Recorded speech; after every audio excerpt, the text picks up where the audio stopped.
Planet earth पे डीच पौधों की बहुत ही अद्भुत दुनिया है। इनमें से फूलों वाले पौधे यानी एंजियोस्पर्म्स सबसे अलग और सफल ग्रुप हैं।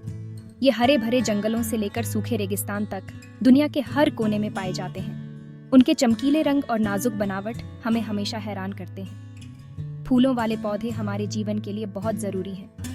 ये हमें खाना, दवाई और कच्चा माल देते हैं। उनकी खूबसूरती हमारी जिंदगी को और भी खूबसूरत बना देती है। फूलों के पौधों का विकास लाखों सालों पुरानी कहानी है। साधारण शुरुआत से ये कई सारे रूपों में बदल गए हैं। हर प्रजाति अपने वातावरण के हिसाब से ढली हुई है, जो प्राकृतिक चयन की शक्ति को दिखाती है। हमारे ग्रह के इकोसिस्टम की कॉम्प्लेक्सिटी को समझने के लिए फूलों के पौधों की विविधता और अनुकूलन को समझना बहुत जरूरी है। आइए मेरे साथ इन अद्भुत पौधों की दुनिया में चलते हैं। फूलों के पौधों की विविधता बहुत ज्यादा है। छोटे छोटे डकवीड पौधे तालाबों पर तैरते हैं। उनके छोटे छोटे पत्ते बड़ी मुश्किल से दिखाई देते हैं। दूसरी तरफ विशाल सिकोया के पेड़ बाकी सभी जीवित चीजों से भी बड़े होते हैं। उनकी विशाल सूंडें आसमान की तरफ बढ़ती हैं। कुछ फूलों वाले पौधे जैसे कैक्टस बहुत ही सूखे रेगिस्तान में जीवित रहने के लिए ढल गए हैं। उनके रसीले तने कीमती पानी जमा करते हैं। अन्य जैसे ऑर्किड नमी वाले वर्षावनों में पनपते हैं। उनके जटिल फूल विशेष पॉलिनेशनों को आकर्षित करते हैं। आकार और रूप में यह अविश्वसनीय विविधता फूलों के पौधों की अनुकूलन क्षमता का प्रमाण है। उन्होंने जमे हुए आर्कटिक टुंड्रा से लेकर भाप से भरे भूमध्यरेखीय जंगलों तक पृथ्वी पर लगभग हर जगह पर कब्जा कर लिया है।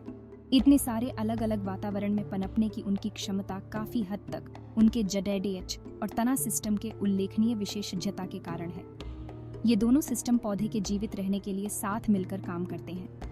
जड डीच प्रणाली जो जमीन के नीचे छिपी होती है, पौधे को मजबूती से पकड़े रखती है और मिट्टी से पानी और पोषक तत्व सोखती है। तना सिस्टम जो तने, पत्तियों और फूलों से बना होता है, प्रकाश संश्लेषण, गैस विनिमय और प्रजनन के लिए जिम्मेदार होता है। साथ मिलकर ये दोनों सिस्टम एक जटिल और कुशल नेटवर्क बनाते हैं, जो फूलों के पौधों को कई तरह के चुनौतीपूर्ण वातावरण में पनपने देता है।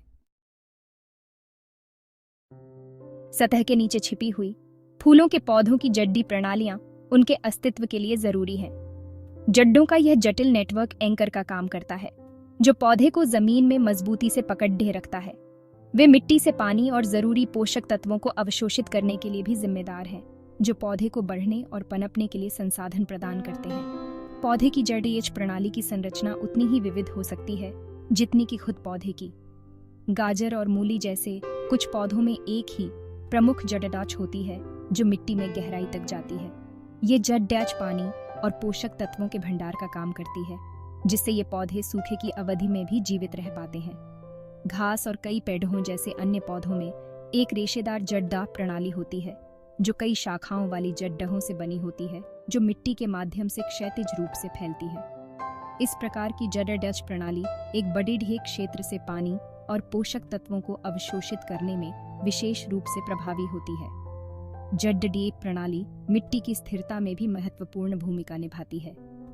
जड्डों का घना नेटवर्क मिट्टी को आपस में बांधने, कटाव को रोकने और अन्य जीवों के लिए एक स्थिर वातावरण बनाने में मदद करता है। अपने स्थिर और पोषक तत्वों को अवशोषित करने वाले कार्यों के अलावा जड्डें कार्बोहाइड्रेट और अन्य पोषक तत्वों के लिए भंडारण अंगों के रूप में भी काम कर सकती हैं। यह उन पौधों के लिए विशेष रूप से महत्वपूर्ण है जो तापमान या वर्षा में मौसमी परिवर्तनों का अनुभव करते हैं। तना फूल वाले पौधे की रीढ़ की हड्डी होता है, जो उसे सहारा और संरचना प्रदान करता है। यह पत्तियों को सूरज की रोशनी की ओर ले जाता है, जिससे वे प्रकाश संश्लेषण के लिए आवश्यक ऊर्जा ग्रहण कर पाती हैं। तना एक नाली का भी काम करता है, जो जड़ों से पत्तियों तक पानी और पोषक तत्वों का परिवहन करता है और पत्तियों से पौधे के बाकी हिस्सों तक शर्करा पहुंचाता है। यह महत्वपूर्ण परिवहन प्रणाली तने के भीतर विशेष ऊतकों द्वारा संभव होती है। संवहन ऊतकों की व्यवस्था, जो पानी और पोषक तत्वों के परिवहन के लिए जिम्मेदार होती है, फूलों के पौधों में भिन्न होती है। कुछ में ये ऊतक एक रिंग में व्यवस्थित होते हैं, जबकि अन्य में वे पूरे तने में बिखरे हुए होते हैं। तने की संरचना उसके कार्य से घनिष्ठ रूप से जुड़ी होती है। कुछ तनों को भंडारण के लिए बदल दिया जाता है, जैसे आलू जो जमीन के नीचे स्टार्च जमा करता है। अन्य जैसे गुलाब की झाड़ी के कांटे शाकाहारी जीवों से सुरक्षा प्रदान करते हैं। पौधे की सफलता के लिए तने का बढ़ने और शाखाओं में बंटने की क्षमता भी आवश्यक है। शाखाओं में बंटकर पौधा सूरज की रोशनी के संपर्क में आने को अधिकतम कर सकता है और प्रजनन की संभावना बढ़ा सकता है। तने का बढ़ना हार्मोन द्वारा नियंत्रित होता है जो कोशिका विभाजन और बढ़ाव को नियंत्रित करते हैं। ये हार्मोन पर्यावरणीय संकेतों जैसे प्रकाश और गुरुत्वाकर्षण का जवाब देते हैं, यह सुनिश्चित करते हुए कि पौधा सबसे ज्यादा लाभप्रद दिशा में बढ़े। पत्तियां फूलों के पौधों में प्रकाश संश्लेषण के प्राथमिक स्थल हैं। ये चपट्टी, आमतौर पर हरी संरचनाएं, सूरज की रोशनी को कुशलतापूर्वक पकड़े रहने के लिए डिजाइन की गई हैं। उनकी कोशिकाओं के भीतर क्लोरोफिल, वह वर्णक जो पौधों को उनका हरा रंग देता है, प्रकाश ऊर्जा को अवशोषित करता है और इसे शर्करा के रूप में रासायनिक ऊर्जा में परिवर्तित करता है। ये प्रक्रिया, प्रकाश संश्लेषण, पृथ्वी पर अधिकांश जीवन की नींव है, क्योंकि यह वह ऊर्जा प्रदान करती है जो पारिस्थितिक तंत्र को ईंधन देती है। पत्तियों का आकार और आकार बहुत भिन्न होता है, जो विभिन्न वातावरणों के अनुकूलन को दर्शाता है। शुष्क क्षेत्रों के पौधों में अक्सर पानी की कमी को कम करने के लिए छोटी, मोटी पत्तियां होती हैं, जिन पर एक मोमी परत होती है। इसके विपरीत उष्णकटिबंधीय वर्षावनों के पौधों में आमतौर पर छायादार अंडरस्टोरी में प्रकाश अवशोषण को अधिकतम करने के लिए BDD चौड़ी पत्तियां होती हैं। तने पर पत्तियों की व्यवस्था, जिसे फाइलोटैक्सी के रूप में जाना जाता है, भी भिन्न होती है और प्रकाश को ग्रहण करने के लिए अनुकूलित होती है। एक पत्ती की सतह छोटे छोटे छिद्रों से युक्त होती है, जिन्हें रंध्र कहा जाता है। ये छिद्र गैस विनिमय को नियंत्रित करते हैं, जिससे प्रकाश संश्लेषण के लिए कार्बन डाइऑक्साइड पत्ती में प्रवेश कर सके और प्रकाश संश्लेषण के उपोत्पाद ऑक्सीजन को वातावरण में छोड़ा जा सके। पत्तियों की जटिल संरचना फूलों के पौधों के अपने पर्यावरण के उल्लेखनीय अनुकूलन को उजागर करती है। फूलों के पौधों की परिभाषित विशेषता केवल सौंदर्य की दृष्टि से मनभावन संरचना से कहीं अधिक हैं। वे जटिल प्रजनन अंग हैं जो लाखों वर्षों में विकसित हुए हैं, ताकि उनकी प्रजातियों की निरंतरता सुनिश्चित हो सके। फूल आकार, रंग और सुगंध की एक आश्चर्यजनक विविधता में आते हैं। प्रत्येक को विशिष्ट पॉलिनेशनकों को आकर्षित करने के लिए तैयार किया गया है। यह अविश्वसनीय विविधता पौधों और उनके पॉलिनेशनकों के बीच सह विकास की शक्ति का प्रमाण है। एक फूल की संरचना उसके प्रजनन कार्य से जटिल रूप से जुड़ी होती है। सबसे बाहरी परत, बाह्य दल पुंज, विकासशील कली की रक्षा करते हैं। पंखुड़ियां, जो अक्सर चमकीले रंग की ओर सुगंधित होती हैं, पॉलिनेशनकों को आकर्षित करने का काम करती हैं।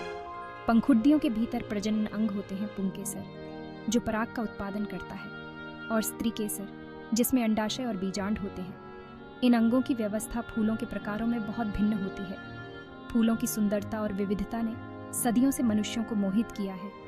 हम उनकी सुंदरता, उनकी सुगंध और उनके प्रतीकात्मक अर्थों के लिए उनकी खेती करते हैं, लेकिन पौधों के लिए फूल पूरी तरह से प्रजनन के बारे में हैं, जो उनकी प्रजातियों के अस्तित्व को सुनिश्चित करते हैं।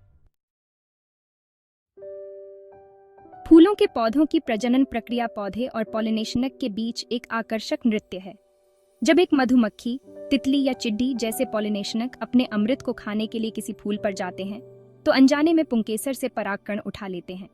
जैसे ही पॉलिनेशनक एक फूल से दूसरे फूल पर जाता है, वह इस पराग में से कुछ को वर्तिकाग्र पर जमा कर देता है, जो स्त्रीकेसर की ग्रहणशील सतह होती है। पराग का यह स्थानांतरण पुंकेसर से वर्तिकाग्र तक पॉलेन कहलाता है। एक बार वर्तिकाग्र पर आ जाने के बाद परागकण अंकुरित हो जाता है। एक पराग नलिका का निर्माण करता है, जो वर्तिका के माध्यम से अंडाशय तक फैलती है। अंडाशय के अंदर पराग नलिका शुक्राणु कोशिकाओं को मुक्त करती है, जो बीजांड को निषेचित करती है। अंततः बीजों में विकसित होती है। निषेचन की यह प्रक्रिया व्यवहार्य बीजों के उत्पादन के लिए आवश्यक है। अंडाशय स्वयं एक फल के रूप में विकसित होता है, जो विकासशील बीजों की रक्षा करता है और उनके प्रकीर्णन में सहायता करता है। फूलों के पौधों और उनके पॉलिनेशनकों के बीच संबंध अक्सर अत्यधिक विशिष्ट होता है। कुछ फूल विशिष्ट प्रकार के पॉलिनेशनकों को आकर्षित करने के लिए विकसित हुए हैं, जिनमें आकार, रंग और सुगंध उनकी पसंद के अनुरूप होते हैं। उदाहरण के लिए, कुछ फूलों को चमगादड़ द्वारा पॉलिनेट किया जाता है और वे रात में खुलते हैं और एक तेज, तीखी गंध का उत्सर्जन करते हैं। पॉलेन का यह जटिल नृत्य पृथ्वी पर जीवन की परस्पर इंटरवीविंग का प्रमाण है। फूलों वाले पौधे केवल सुंदर ही नहीं होते हैं, वे पृथ्वी पर जीवन के लिए महत्वपूर्ण हैं। वे अधिकांश स्थलीय पारिस्थितिक तंत्र की नींव हैं, जो कीड़े मकोड़े, पक्षी, स्तनधारी और मनुष्यों सहित जीवों की एक विशाल श्रृंखला के लिए भोजन और आवास प्रदान करते हैं। वे हमारे ग्रह के वायुमंडल के संतुलन को बनाए रखने के लिए भी आवश्यक हैं। प्रकाश संश्लेषण के माध्यम से वे वातावरण से कार्बन डाइऑक्साइड को अवशोषित करते हैं और ऑक्सीजन छोड़ते हैं, जिससे जलवायु परिवर्तन के प्रभाव कम होते हैं। पारिस्थितिक अनुसंधान और संरक्षण प्रयासों के लिए फूलों के पौधों की विविधता और अनुकूलन को समझना महत्वपूर्ण है। अन्य जीवों के साथ उनके संबंधों और पर्यावरणीय परिवर्तनों के प्रति उनकी प्रतिक्रियाओं का अध्ययन करके हम पारिस्थितिक तंत्र के कामकाज में बहुमूल्य अंतर्दृष्टि प्राप्त कर सकते हैं और जैव विविधता की रक्षा के लिए रणनीति विकसित कर सकते हैं। हमारे ग्रह का भविष्य इन उल्लेखनीय जीवों के संरक्षण की हमारी क्षमता पर निर्भर करता है। जैसा कि हमने देखा है, फूलों के पौधों की दुनिया आश्चर्यजनक विविधता, जटिल अनुकूलन और महत्वपूर्ण पारिस्थितिक महत्व का क्षेत्र है। सबसे छोटे जंगली फूलों से लेकर सबसे ऊंचे पेड़ों तक ये वानस्पतिक चमत्कार हमारी जिज्ञासा को प्रेरित करते हैं और हमें सभी जीवित चीजों की परस्पर इंटरकनेक्टेडनेस की याद दिलाते हैं। आइए हम आने वाली पीढ़ियों के लिए इन उल्लेखनीय जीवों की रक्षा और सराहना करने का प्रयास करें।